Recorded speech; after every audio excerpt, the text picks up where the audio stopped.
weltare ɓiɓɓe fulɓe andu diine maɗa fedde heblo sukaɓe africa weltare tv takkusana yoni to ɗeyba to ɗeyba to dara halayɓe to ceedela sahoɓe to sincana sinthiou dañɓe to jomandu to diaba liduɓe to sincan ceerno mamoudou to jeeri yugga ko on takkusan juula ha to galle ceerno mamoudou waddu to cité yembela asekna Dakar ha to galle ceerno Madani Talla to Dakar ko taari ɗum kala ene jeeya e gardini kabaruji men to leydi Mauritanie Amadou Tidiane Thiam kañum woni ministre des mines et de l'industrie mo leydi Mauritanie omo tawi jillu makko tawi ko jillu gollal ngu balɗe ɗiɗi toon to Zoyrat to leydi Sénégal e nder université biyeteɗo faculté de médecine et de la pharmacie temedde 290 étudiant wannoɓe kawguel hitande hikka nde e nder ɓen temedde 290 teskama noon ko jeeɗiɗo e nder mabɓe tan waɗi tigui admis d'office woni heɓɓe kawguel nguel kono kam fodde 41 heddiɓe ko wattoɓe kawguel nguel woni session to leydi Mali hono médecin colonel Asaba Diallo Touré kañum woni ministre kalfinaɗo ko fate cellal aadi o waɗi jillu makko toon to région de Khayi gam kay yettade ɓen nokkuji to nokkuji temnoɗi yolayru e nder ndungu ha joni to leydi Mali hono général Azimi Goïta hoorejo transition leydi ndi o bismima o joddima en audience to palais de Koulouba to e dendagal ɓen taw ko witeɓe les chef d' état major généraux ji tawate état jeeyaɓe état biteɗo jeeyaɓe e leyɗele taw ko renduɓe fedde witede état alliance des états du Sahel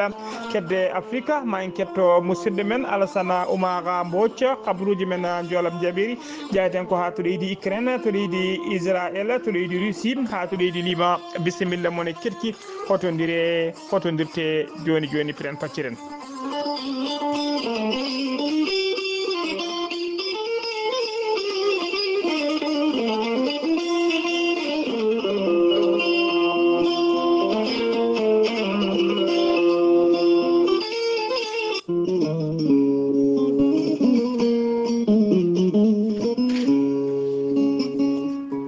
aadi bil aadi salade aadi ɓuuri firtude aadi ceerno Amadou Tidiane Diallo gorko mo melga wuuro jinneji wi ko firtata aadi mo aadodiri e jayde weltare ɓiɓɓe fulɓe andu diine maɗa weltare TV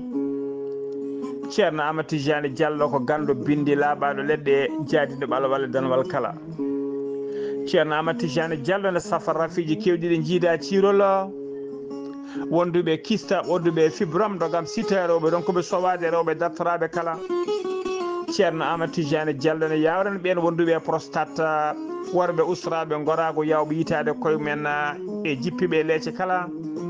e on fannomo jogui leɗɗe fannuji ɗiɗi biyeteɗe meeɗi moosa ceerno Amadou Tidiane Diallo ko bawɗo listihar ko indema inde nene ma dokkatamo haala ko woni nder ɓernde ma ha mbiya yoni ceerno Amadou Tidiane Diallo ne yawran ɓe wonduɓe koyɗe musoje koyɗe guloje ɓalli ƴakkuji ɓalli musoji kala ceerno Amadou Tidiane Diallo mo melga wuuro jinneji so tawi oɗon maldana balɗe tati a wiyat wen ceerno Amadou Tidiane Diallo gorko mo melga wuuro jinneji ne andina dendagal kilineɓe makko e oɗo saaha joni mo tawe toon to leydi France kala jiɗɗo jokkodirde e makko kanko ceerno Amadou Tidiane Diallo mbatta ko 00 336 04 04 66 27 ceerno Amadou Tidiane Diallo base mo to Dakar ene golla hano hannirtini to ɗon min yikani wiye ceerno Abdoulaye Diallo mbatta ko 77 714 94 15 ceerno Amadou Tidiane Diallo gorko mo melga wuuro jinneji base makko to Nouakchott ne golla hano hannirtani ene tawe ɗon ɓiyi ko mbatta ko 41 05 13 85 walla mbaɗa 46 94 21 91 base makko to Nouakchott ne tawe hakkude robine 4 e robine 5 to leegal 6e ceerno Amadou Tidiane Diallo gorko mo melga wuuro jinneji gam hoybitande tawateɓe lappol polol dande maayo omo jogui base makko to Rosso Mauritanie ha to Dagana kala ene tawe ɗon musidɗo makko ene wiye ceerno Amadou Dia gorko mo leeraɓe ceerno Amadou Dia mbatta ko 77 537 79 28 ceerno Amadou Tidiane Diallo ko ba laaɓɗo reedu ko malaɗo woni mbadden danɗo faade makko.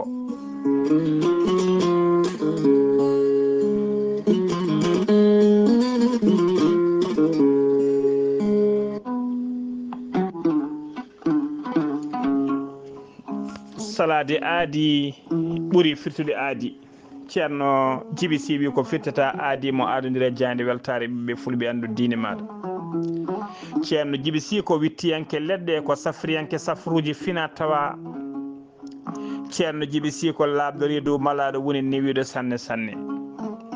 ceerno Djiby Sy ne safra rafiji kewɗi ɗi jiida cirol. ceerno Djiby Sy ne yawrani ɓen wonduɓe kista fibrom dagam sitta rewɓe ɗon koɓe sowade rewɓe dartoraɓe kala.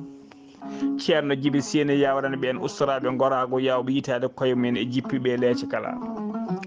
ceerno Djiby Sy so tawi yennama ka miskino safruma ha mbiya wen tawa hay mbuɗa yoɓani. ceerno Djiby Sy ne jogui leɗɗe fannuji tati hen fannu goto sa ƴetti ɗum fodde sappo e tati rafi yaltayma ha laaɓa. fannu ɗiɗaɓo ne safra fodde sappo e jeenayi rafi. fannu tataɓo ko kawisaji waddete koye gawri samme walla gawri suuna. so tawi a waɗi no wiruma ni fodde temedde rafi ne yaltayma ha laaɓa. ceerno Djiby Sy ko bawɗo listihar ko indema inde nene ma dokkatamo haala ko wone nder ɓerde ma ha cikka ko toon hoɗi.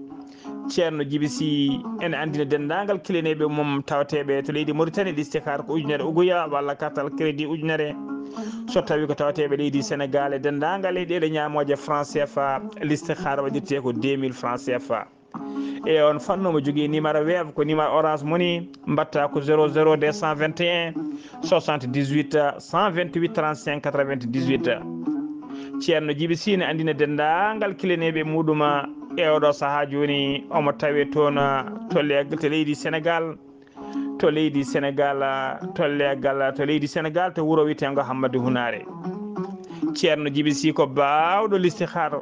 ceerno Djiby Sy ko laaɓɗo reedu kala jiɗɗo jokkodirde e ceerno Djiby Sy numéro makko appel ko numéro leydi Mauritanie ko numéro kadi WhatsApp mbatta ko 47 22 80 84. ceerno Djiby Sy ko laaɓɗo reedu ko malaɗo woni base makko taw Nouakchott ne golla hano hannirta ni ene tawe ɗon miñi ko ene wiye ceerno Alassane Sy. ceerno Alassane Sy mbatta ko 32 62 04 99. ceerno Djiby Sy ko laaɓɗo reedu ko malaɗo woni base makko to ka hayɗino golla hano hannirta ni. ceerno Djiby Sy ene tawe oɗo saaha joni mbiɗen to Hammadou Hunare to galle jaatiga makko ne wiye Samba Madani Talla. ceerno Djiby Sy ko laaɓɗo reedu mbadden danɗo faade makko.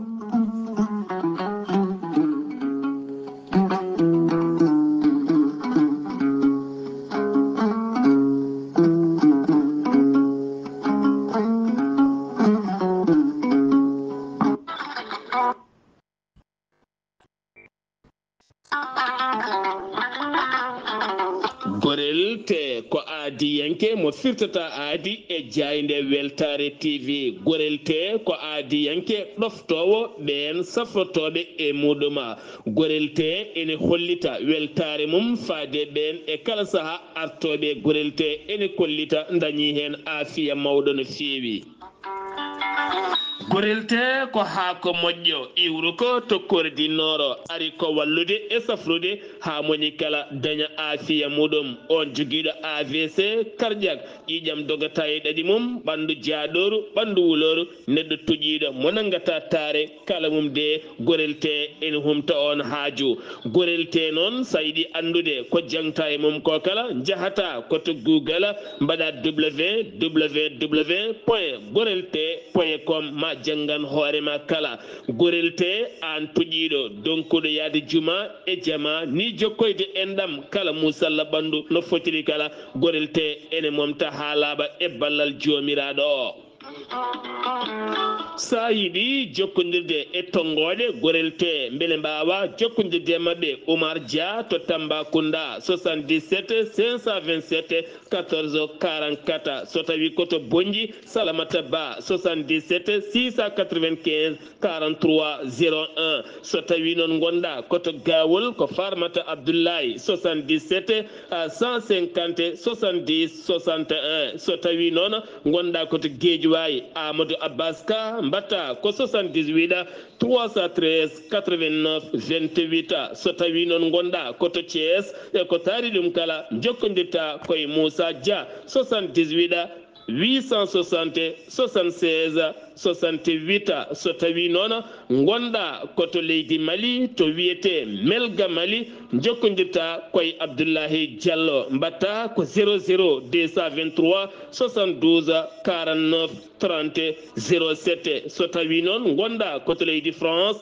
jokkodirta koye Harouna Gayda 06 50 99 64 43 so tawi koto États-Unis d'Amérique gonɗa jokkodirta koye Abou Sow Kawral Fouta Business plus 1 34 77 01 56 77 musidɓe tedduɓe gorelte kawis ɓolo e muɗum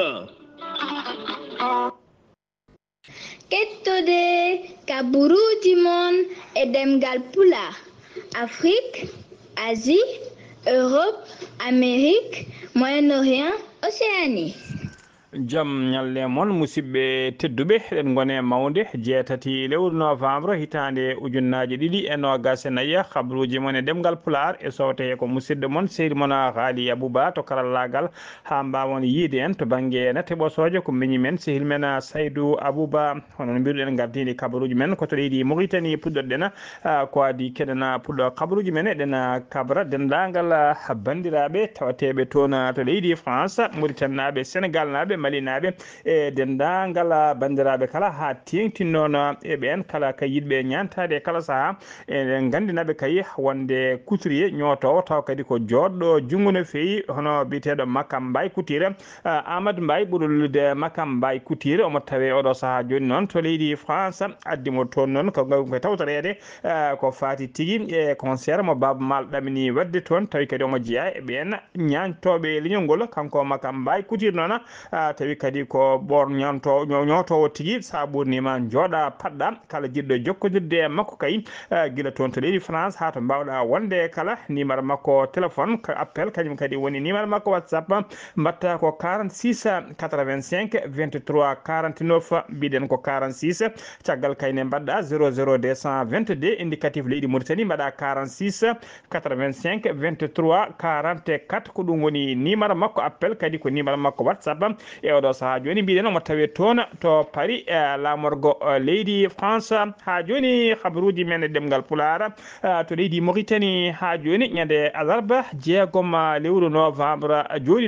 joɗinoma jonde tawi ko jonde jagorɗe woni conseil des ministres e nder hen noon nomination ngaji kewɗi mbaɗama ha tengti noon to ministère de la justice et to ministère de l'environnement et du développement durable so tawi ko to ministère de la justice ko teska toon noon e ɗiɗon nomination ngaji to direction des affaires pénales et de grâce nomama toon directeur hono juge Mohamed Lamine Bari el Mokhtar Fall ko kanko wonno procureur adjoint près du cour suprême so tawi ko to ministère de l'environnement nomama toon chargé des missions biteɗo Ahmed Zeyni gonnoɗo directeur cabinet gonnoɗo directeur adjoint à l'agence nationale de la grande muraille verte so tawi ko to direction des réglementations et des accords multilatéraux nomama toon directeur hono biteɗo Demba Camara gonnoɗo directeur adjoint gonnoɗo tigui directeur des ressources humaines so tawi ko directeur adjoint noon cukku makko on addoma toon ko biteɗo Mohamed Lehbiba Namou so tawi ko direction de l'évaluation des contrôles environnementaux nomama toon directeur adjoint biteɗo Abdallah Bekr so tawi ko to direction to protection des espaces de protection des espaces nomama toon biteɗo Mbarek biteɗo tigui nomama des espèces et des espaces et to tawi mbiɗen ko to direction de protection des espaces et des sols nomama toon noon et de restauration des sols nomama toon directeur adjoint ko biteɗo Mokhtar Adama Ba kañum wonno chef de service e nder oɗon direction e waɗɓe nomination ngaji goɗɗi teskama toon ha joni ko leydi Mauritanie Mauritanie kedrena juge mo leydi Mauritanie felliti ka gila alarba jeegoma lewru gonde ndu woppidde activiste Mauritanajo cokonoɗo kaya biteɗo Ahmed Abdallahi Samba Ahmed Abdallahi wula Samba noon ko gila ɗiɗi lewru octobre o waɗano déféré to kaso dow yamirore parquet mo nakcoto banggue hirnangue on nanguirno noon ko wadde audioji makko o sari ɗum e nder réseaux sociaux ji guilay fin lewru septembre 2024 audioji ɗiɗo sarti noon carima no fewi e nder ɗiɗon audioji omo ñiŋa hen laamu ngu wonde kay laamu tigui heedago woni raciste e wiide kadi laamu ngu wonde ko corrompi wula Samba ɗon ko inspecteur to ministére des finances o gollotno guila kay waɗi ɗiɗon audioji jonde jagole rewnode hen ko nden tigui o wittino e golle makko haalaɓi ko adi kay komo soke oɗo saahaji noon o wula Samba heeɓi tigui liberté mum omo foofa kenal makko lakkitare ha joni ko ɗiɗi Mauritanie kedoɗena dorona tawi ko dadiɓe ɓe leydi Maroc ɓe mbaɗi bombardement mabɓe ñande jamma talata ina weta alarba ɓennuɗo e otoji ɗiɗi tawi ko otoji Mauritanaɓe aranoɓe asde kanŋe diwtunoɓe keerol kay e to yamirayo kada natoyi ha to nokku biteɗo zone tampon ɗum noon tawi 55 kilométre to banggue e falde derika to falde e hay goto noon wasani fittade mum e nder oɗon bombardement hay goto kadi gañaki hen kono tan nden ɓe tini dille kay ɗiɗon walla oɗon drone ko ɗon tigui ɓena wonnoɓe ɗin otoji ko ɗon dogui fakkinde no fewi gam fabade pittadi mumen ha joni ko ɗiɗi Mauritanie keddoɗen Messaouda Mintou Baham wula wul Mohamed Lagdaf kañum woni ministre de l'environnement et du développement durable mo leydi Mauritanie o holliri kay soko oɗo saison fuɗɗi ko kay fay ñalawma hande o fodde temedde 3.9 kilométre carré ladde sumi tigui ha wonti tigui curki ha wonti ndondi ɗum noon kay o holliri tawa kadi ɗin laddeji cumdi ko nog laddeji bannoɗi kuɗoli kay e puɗoli kewɗi no fewi toyte pâturage to jamde hewde wonno ɗum woni ko sumi hen ha wonti tigui ha wonti karawala o holliri hen noon mette makko no fewi e ɗeɗon gueɗe ɗiɗo cumuji o wi noon hay sinno kay ɗum usti par rapport kay e hitande rawane nde saabu oɗo hitande rawane kay teskanoma ko sumno e laddeɗi ene qimetno ha 5 kilométre carré laddeɗi ko ɗum woni ko sumno hitande hikka nde noon ɓe teski ko sumi ko 3.9 kilométre carré ko teska kay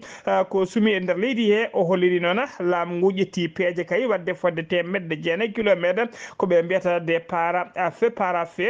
golle ɗe noon o holliri tigui e oɗo saaha golle ɗe goɗɗoyino fewi saabu kay e nder temedere kala hen 55 ene wayno gasi hano hannitani ha joni ko leydi Mauritanie keddoɗen jagorgal leydi ndi kalfinaɗo ko fati économie et finance hono biteɗo Sidi Ahmed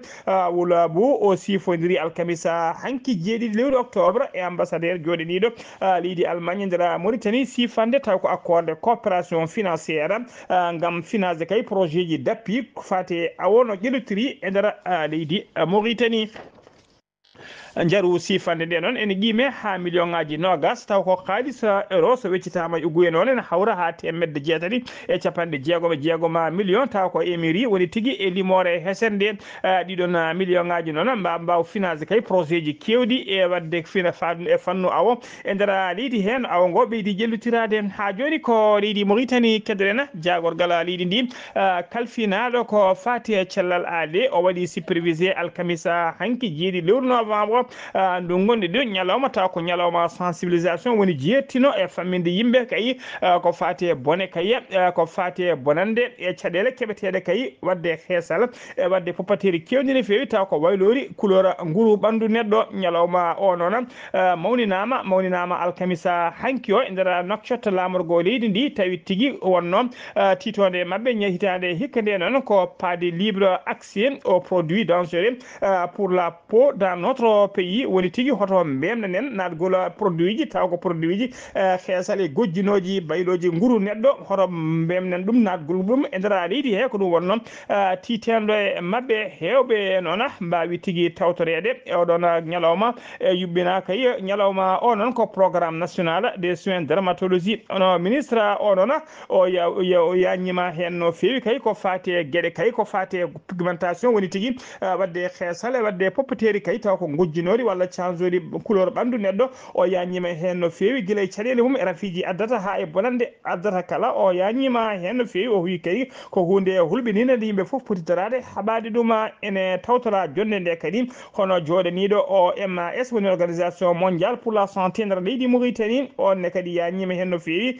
kankomin eko fati kay eko bonande e ko wayno heesal e gueɗe baɗe noon ko bonnanta kay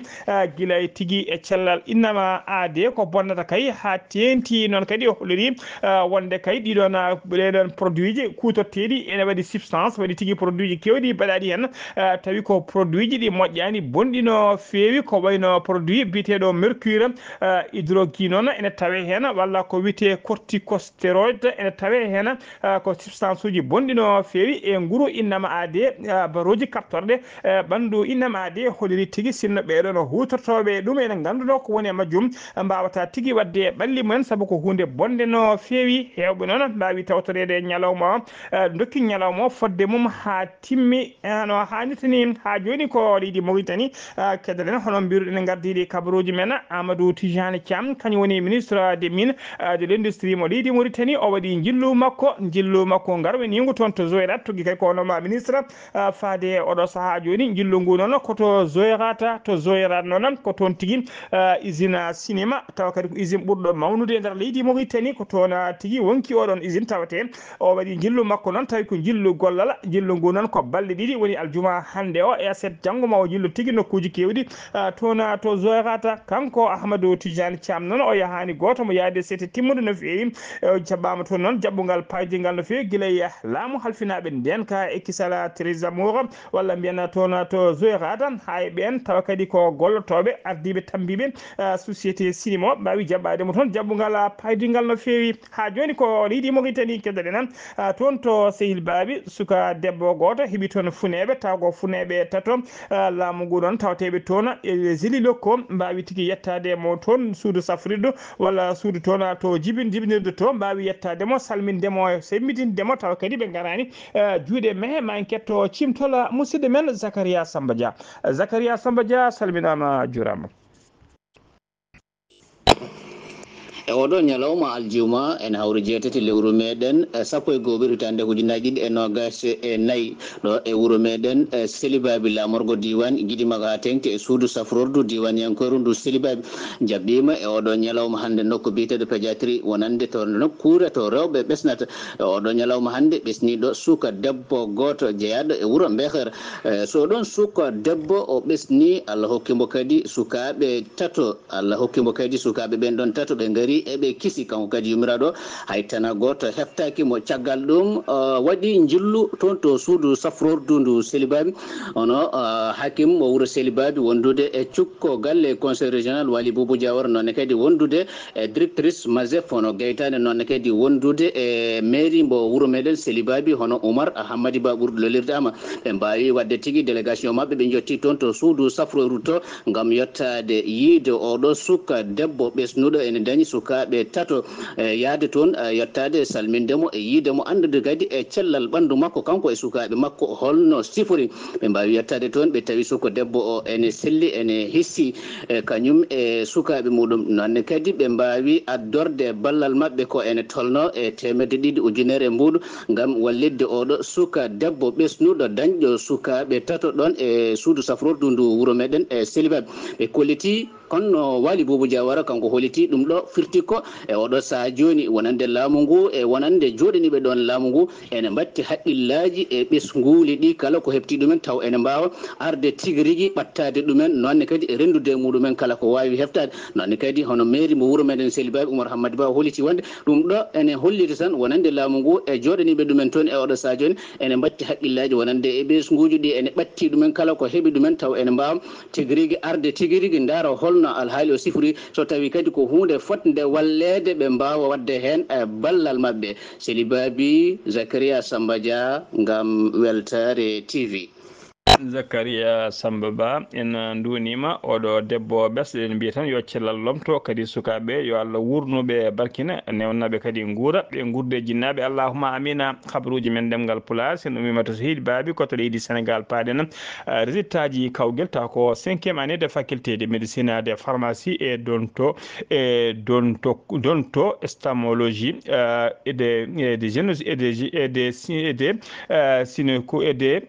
gynécologie jalti résultat ji ɗi jalti hitande hikka nde résultat ji ɗi noon teskama tigui ɗi mbaɗaka barke saabu kaye e nder temedde 5 e étudiant mbannoɓe guel ɗon kawguel ko hen jeeɗiɗo tan keeɓi ko wiyete admis d'office woni tigui wawde pasde e oɗo saaha joni ɓe kolliri noon ɓe kolliri noon tawi kadi ɓen sappo ɓen jeeɗiɗo walla mbiyen ɓen taw kadi ɓen jeeɗiɗo pasɓe d'office kay ko heɓɓe toɓɓe kay tawi koko ɓuuri tigui toɓɓe sappo sira nogas woni plus de 10 sira 20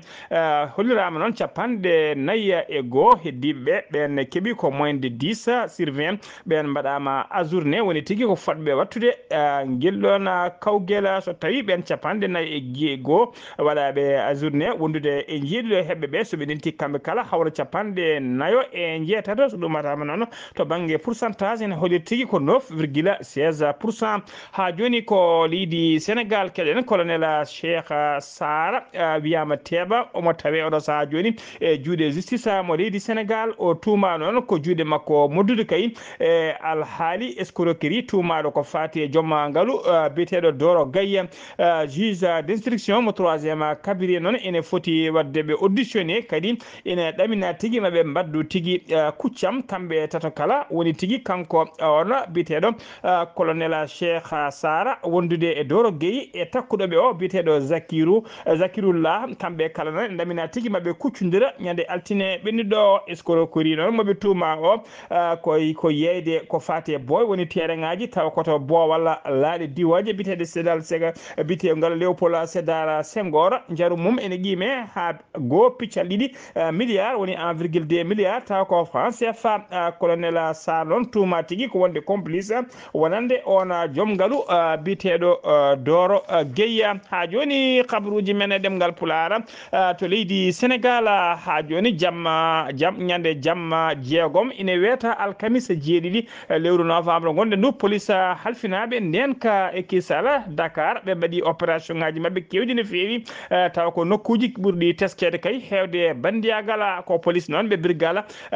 brigade de recherche ɓe commissariat de Médina e ɓe commissariat ɓe Rufisque wondude ɓe commissariat de Point E ko kamɓe tigui mbaddi dole mabɓe peeje mabɓe mbaddi ɗiɗon opération ngaji ɓe teeɓima on jamma goto 301 kilo drogue mo hinde chanvre indien ɓe teeɓima kadi sagataɓe nayo tumaɓe kay wadde trafic drogue o ɓe iɗi noon ɓe idori koto legal bitegal Sumben Diouma ɓe teeɓino toon ko biteɗo Cheikh Bari e goɗɗo ne wiye goɗɗo biteɗo ene yette jara ɓen ɗiɗi noon tawra ko 1jeeɗiɗi kilo drogue keddiɗo o noon ɓe nangui ɗum koye nokkuji goɗɗi dendagal drogue teɓaɗo o kala mbiɗen ko temedde dendagal drogue teɓaɗo o kala ko 131 kilo kañuma drogue o kala e ɓeɗon sagataɓe nayo nangaɓe kamɓe kala noon e oɗo saaha drogue o waɗama saisi kamɓe nangaɓe ɓene coka e mbadi garde à vue enquête o ne jokki hen ha joni koye leydi Sénégal keɗoɗen BR woni brigade de recherche de compagnie mo Keur Massar kañumenne mbaɗi démanté ɗi aset ɓennuɗo o réseau molanteɗo Allah taw ko dartanoɓe hutorade ko wiyete faux billets woni halis mo moƴƴani ko gendarmeɓe noon wonnoɓe tigui en civil gendarmeɓe tigui ɓurniɓe civil kañumen mbawi teɓade ɓeɗon sagataɓe jeeɗiɗo walla sagataɓe jeetato dartanoɓe ko fati faux billets ji e ɓen jeetato ɓe noon ina tawe hen policier goto wondude e ceernajo goto ɓe tawrama noon halis moɓe tawra o ene guime ha 32 millions taw ko France CFA foof noon tawi ko faux billets ji talata ɓennuɗo ɓe mbaɗama déféré kamɓe kala ɓe mbaɗnoma déféré to parquet mo Pekina Guédiawaye ene tawa e mabɓe kadi ene tawa e mabɓe noon malinajo goto mo wiye H omo yette Thiam o noon holori tigui wonde ko kañum soodi ɗiɗon faux billets ji to leydi Mali o soodi ɗum noon ko 200 000 francs woni 200 000 francs CFA ko ɗum tigui woni ko soodi oɗon halis mo fo biye policier nangaɗo hen noon mo wiye ka mo wiye be o yettete ko yatta ka ko on noon waɗannoɓe tigui wallannoɓe kay wadde facilité len mbaɗitti ya gara mabɓe e nder leydi hen ha joni habaruji men e ɗemgal pulaar to leydi Sénégal ha joni keddoɗen guila ñande nogas lewru octobre maydu nu ceerno Madani Tall o waɗino erango faade dendagal julɓe kala erango ngo noon ko erango solidarité gam yidde fabade kay addude ballal mumen kala mo Allah surani seyɗani addude kay ko cetta ko Allah luɓi ɗum ko gam fabade kay ɓen tawateɓe e yoɗaru ha tengti noon e bandiraɓe tawateɓe to lappula palol dande maayo ɓe leydi Sénégal fodde balɗe nogas noon ko ceerno Madani Tall wonno ndeɗo ngoɗon erango noon teskama tigui ko wawi rindinede hen guila e malinaɓe wonɓe nder leydi he ha wonɓe caggal leydi kala walla mbiyen Sénégal naɓe wonɓe nder leydi he ha wonɓe caggal leydi kala ɓe mbawi rindinde tan ko million ngaji sappo ene fawi 231 500 francs CFA ko ɗum woni tigui ko wawi rendinede ballal ngal kadi ne tawe hen ɓe mbawi sodde hen guura eɗen balle kadi ɓe mbawi dañde hen ko wayno ballon ngaji 425 koli taw ko friperie woni fuggo diawi wondude valise aji jeeɗiɗi baɗɗi comci wondude capanɗe nayyi matala wondude sakuji sappoɗi nogas joyi kilo taw ko pâte alimentaire woni macronaji ko nandi hen wondude capanɗe 3 tonnes maaro wondude capanɗe jeeɗiɗi joyi carton taw ko nebam wondude capannayyi 5 carton sukara wondude mokketaji sappo ballal ngal noon ɓe ndewnata ɗum ceerno Madani Tall holliri tigui wonde ngal ɗon ballal hollete tigui koye juuɗe laamu ngu ko laamu ngu tigui wawata yettinde ɓen miskineɓe fodɓe kay e handuɓe e hebde ngal ɗon ballal ha joni habaruji men e nder leydi Sénégal ten ummima toon to Dakar paaɗen ko to Médina Gounass noon ala no mbatten so wona jabɓuɗen musidɗo men sehili men tawi ko correspondant men permanent Amadou Samba Lo a salminama juuram. Waleykum salam wa rahmatullahi taala wa barakatuh. Ghalii Abuu mi saminima kadi mi juurimama mi samini dendagal bandiraɓe hettotoɓe Weltare TV weltare ɓiɓɓe fulɓe andu dinama. Ghalii Abuu kabruji men ɗo e nder wuuro teddugo Madina Gounass ɗe gandi Ghalii Abuu oɗo saaha koye dawi guese wonande guese ceerno ha e guese dendagal galleji ɗi kala wadde noon ko ɗum saabi gomo jangde mo Madina Gounass kamɓen kadi ɓe mbawi yurtade golle ɗe ɓe mbawi yurtade jangde ɗe saabu teskade oɗo saaha juɗe ɗe mbatti yolbude an jangguino o ara juɗal taw alluɓe ko seeɗa garata o saabi ɗum noon wadde noon ko heeɓe ko dawɓe guese ko dawkiɓe guese ko nandi hen wadde noon gomo jangde e gardogol Amadou Tidiane Kassé jowi duɗe gomo jangde ɗe oɗo saaha fodde lebbe ɗiɗi ha golle guese ɗe gasa walla ha golle guese ɗe gusso ha laaɓa sallahu alam Ghalii Abuu ko ɗum saabi noon ɗeɗo balɗe kala to uddugol wona ngaludol udda hande ngal to udda janggo wadde noon kamɓe kadi ardiɓe jangde ɗe ɓe mbawi wasiyade almuɓe ɓe mbiɓe noon aha oɗo saaha mo kalten en jowi jangde nde kono noon kayiji ɗi e bikuji ɗi en jowaɗiɗi to galleji to enen majji gonde galleji ɗi wadde noon kala saaha e joom ƴettu tamu soko mintaji capanɗe so mintaji nogas hippere kaye muɗum wona e janggude wona kadi ɗaaliyade binde muɗum walla ni so won kadi ɗiɗo janggoɓe juɗal gotal heɗɓe kadi mbawa kadi firindire koye men kamɓe almuɓe beele jangde nde wawa heddade koye mabɓe taw so lebbi ɗiɗi timmi eɗen ɓamtoye jangde ɗe taw dendagal goto kala ko jangguno taw en heddi e koye mabɓe taw on ɓorani wadde noon kamɓe kala almuɓe ɓe koddiri so Allah lamɗo jaaɓi eneni wasi o maɓe kutor ɗum maɓe mbaɗ ɗum nde wonno goto kala yiide kala ko janggi yiide ko ɓeydude kono wonaka wadde feere ha ɓorde wonde kadi so ari juɗal wonde kadi ma ɓamta hoore bowol oɗo saaha Ghalii Abuu duɗe ɗe foof guddi ha golle guese ɗe gusso so Allah lamɗo jaaɓi. Ghalii Abuu ko musidɗo mon Amadou Samba Lo ɗo to Madina Gounass fewde Weltare TV weltare ɓiɓɓe fulɓe andu dinema. Amadou Samba Lo golle ma jooɗi peewi habaruji men ɗemgal pulaar ko an uddi ɗum to leydi Sénégal to leydi Mali hono médecin colonel Assa Ba Diallo Touré kañum woni ministre de la santé woni jangogal kalfinalngal ko fate cellal aadi mo leydi Mali mo jokki kay dilluji makko taw ko addude balle faade e ɓen tawateɓe e yoolaru e nder jokuli leydi he kala caggal nde wonno jillu makko noon to Sigou e to nokku biteɗo Bala ha to Masina to Mopti e to wiyete Safara joni noon o yaɓani ko région de Khaya o ari toon noon komo ardi délégation timmude no fewi e tawe hen noon partenaire uji leydi Mali tawi ko partenaire uji mabɓe humanitaire ko wayno kay joɗaniɗo Nations Unies e joɗaniɗo catal bitegal UNICEF e nder leydi Mali e joɗaniɗo catal bitegal OCHA e catal bitegal PAM woni programme alimentaire mondial kañumen kala mbawi tawtorede e wondude ambassadeur joɗaniɗo leydi Canada e nder leydi Mali tawi e nder leydi Mali wondude gouverneur région mo Khaye hono Moussa Soumaré ambassadeur Canada o noon holliti tigi wonde laamu Canada ma yaltin kay fodde 1 million taw ko xaalis dollar ɗum noon ene qiime ha temedde joyi e capanɗe joni 550 million temedde joyi e capanɗe joyi million taw ko franc CFA ɗum noon koye mbadi aide humanitaire fabade leydi Mali ha joni ko leydi Mali kedorena général Assimi Goïta kañum woni hoorejo transition laamu leydi Mali hoorejo kadi fedde le catala bitengal AES woni alliance des états du Sahel o joddima en audience ñande alarba ɓennuɗo jeegoma lewru novembre 2024 e ɓen taw ko ardiɓe koninkoɓe woni chef uji d' état major général leydi jeeyaɗe e catala bitengal état des alliance des états du Sahel tawi koye mbadi yidde ɓeydude kay tekkinde jokkodiral hakkude leydi ɗiɗi ha tenti noon to fannu koniyankagal de alliance des états du Sahel noon ko catal dindingal leyɗele tati woni leydi Mali leydi Niger e leydi Burkina Faso caggal ɗe leydi jaltino CEDEAO ko ɗen tigui ɓe tafi nde ɗo fedde walla mbiyana ngal ɗo catal ngal ɓe inniri AES woni alliance des états du Sahel jonde nde noon waɗi ko toon to paledi Koulouba toon to Bamako lamorgo leydi Mali ha joni ko leydi Mali keddoɗen e mbadi haɓade trafic falade kay natgol marchandise uji ɗi ndewani lawol nder leydi Mali direction régionale des douanes mo Ségou ɓe mbaɗi teɓande molantede Allah no fewi ɓe teɓima capanɗe joyi ton taw ko tebbuli guila noon taw ko tebbuji ɗi jiida cirol guila e tebbuji nayyi ha e tebbuji beyi baali eto ko wayno fromage e guertoɗe kala ɓe mbawi teɓade ɗum nden teɓade noon wonno ko guila goo lewru novembre ndu gonɗen ndu 2024 hono directeur régional de douane hono colonel Seydou Traoré o holliri tigui wonde ko conteneur uji jeenayyi umminode e nder région taw ko région ngaji septentrionel ɗi leydi Mali ko toon ɗi ummoruno ɓe mbawi teɓade ɗon mawɓe ardiɓe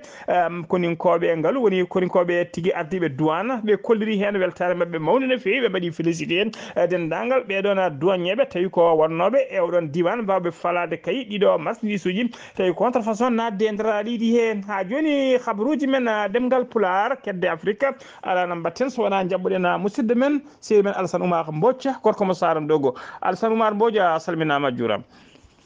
en calmitima Ghalii Abuu en calmini dendagal hettiyankoɓe Ayawo TV kabaruji men ɓurɗi tengtude e ñalawma hande ko fatte e dongre Afrique pour ɗen ko leydi hono Mali toon dey ene wayno kamɓe ɓe goni koye heblanade kay wawde kay wadde wotoji mabɓe hono kuftodinde nde tawno wonde guila IBK waɗa kay folla ha ɗon ko honiyankoɓe gona e ardugol leydi ndi ɗum ne oɗo saaha ɓe jiiɗi kay ko wadde ɗin woteji ɓe kolliti noon woteji ɗi ma mbawa ɗoyde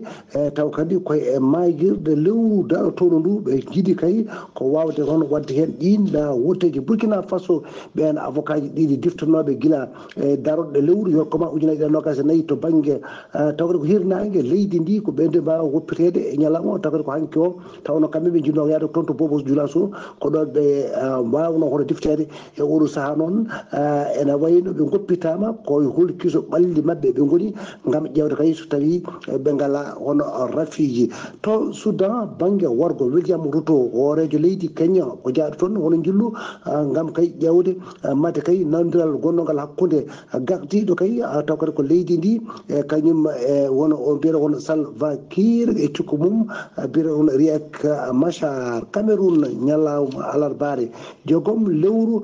taw kadi ko jolal ujunaji ɗiɗi e nogas e nayyi kamɓe ɓe mawnini toon gardugol taw kadi ko mawɗo leydi ndi Paul Biya dañdimo duuɓi capanɗe nayyi e ɗiɗi e ardade hono leydi ndi nde tawno oɗo saaha omo yaare duuɓi capanɗe jeenayi e goho ko wone ɓen noon ene jiiɗi kay o wawa kadi hono ƴamtude ardade hono leydi wona lawol makko jeeɗa ɓiwol matema ɗum joɗkoto latade walla ala ɗum noon aɓe jiiɗi ɗum e hitande ujunaji ɗiɗi e nogas joyyi Gabon toon dey ɓe guddiri kamɓene wono campagne mabɓe yidde kay wadde kay wono référendum mabɓe ko fate kadi constitutionnel mabɓe waɗata noon ko ñande sappo e jeenayyi lewru jolal ujunaji ɗe nogas e nayyi ɗum noon ko ƴewde kay madema wawa yimɓeɓe mbawa wiide eey walla ara taw kadi ko constitution mabɓe hono eɓɓode moɓe mbaɗi nde te tawno ɓe jiiɗi ko gartugol hono leydi ngol hono duuɓi jeeɗiɗi taw kadi koye laawol gotol ɗum kadi heesidirte e ɓoƴeɗe noon mbawi hono addande taw kadi ko hono peccoru e leydi hono Gabon ɗum noon yimɓe e oɗo saaha koko pecci won hen mbi eyyi woni mbi wonde kadi ko ala ɗum noon ko wawi wonde foof 16 lewru jolal ma won kadi ko haalani men Ghalii Abuu ko ɗum de tonguɗen habruji men e doggal Afrique e ñalawma hande o taw wonno koye dande musidɗo moon Alassane Oumar Mbodji gorko mo Saloum ngam weltare Yawo TV.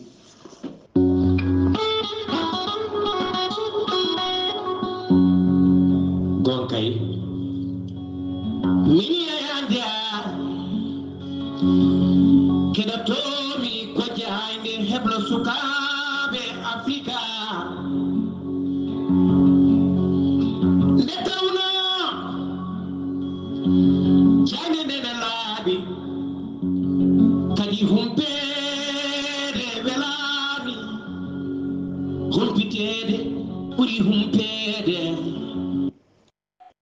Yaya Ndiaye golle ma jooɗi peewi humpede welani humpitede ɓuuri humpede takkusana juulama ha toon to galle ceerno Abdourahmane Dia to Darel Barka ko on takkusana juula ha to galle ceerno Yaya Ba to Richard Toll e ko taari ɗum kala habruji men joolam jabberi puɗɗorɗen koto leydi Ukraine laamu leydi Ukraine holliri tigui aljuma hande o wonde kay armée leydi Russe kay tottitiɓe fodde temedde 5 e capanɗe 63 goski taw ko goskiji koninkoɓe leydi Ukraine waranoɓe kay e nder guerre hakkude mabɓe ɓe kalani noon so tawi kay golɗon dokkirgol ɗiɗo temedde 5 e capanɗe 63 goskiji ɗe leydi Russie rokkitiɓe beele kay ko gostodiral goskiji walla ala ɓe jaññaki hen ɓe koliri tan noon hen temedde 320 goski ko militaire uji waranoɓe militaire uji leydi Ukraine waranoɓe e nder falde nokku biteɗo Donetsk so tawi noon ko capanɗe 8 goski keddiɗi ɗum noon ko waranoɓe to nokku biteɗo Bakhmut ɓe koliri kadi ɓe kuuɓi 154 goski taw ko moftanoɓe e nder morguji ɗi jiiɗa cire nder leydi Russie ha joni kabaruji men joolam jaɓeri koto leydi Israël paaɗen laamu leydi Israël waɗi interdit dendagal personnel mum kala yaade kay leydi witendi Pays-Bas ɗum noon ko caggal kay pelɓodiral waɗi hakkude supporter uji leyɗele ɗiɗi équipe leyɗele ɗiɗi ɗum noon wanno ko ñande alkamisa ɓendu ɗo hakkude équipe fugu koyngel biteɗo bannoɗo tigui moɓe mbanmo équipe uji noon taw ɗum wanno ko nokku biteɗo Amsterdam ɗum noon ko match tawi koye match Ligue Europa hakkude équipe biteɗo Ajax e équipe biteɗo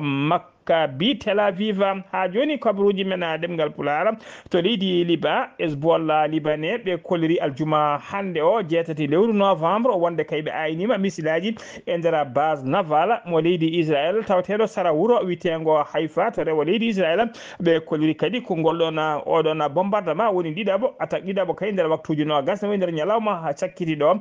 moɓe mbaɗi tawi kadi koye mbadi joftigu siftinde on noon guerre hakkude leydi Liban hakkude muɗum e leydi Israël ɗum fuɗɗi ko gueñal nogas 3 lewru septembre ɗum fuɗɗi hakkude kamɓe Israël hakkude mum e Hezbollah libanais habruji men koto leydi Russie paaɗena koninkoɓe leydi Russie ɓe mbaɗi bombardement ji kewɗi no fewi e nder wuuro walla diwan biteɗo Zaporozhia to worgo leydi Ukraine ɗum ko alkamisa hanki o bila ko maayi hen noon bila o ɓeydima saabu bila o hanki wonno ko mayɓe nayo e ñalawma hande o mayɓe ene jaaray mayɓe jeetato ɓe tawa kadi e nder ɓen jeetato mayɓe tawi hen bibbeyel toksel jaarwele hitande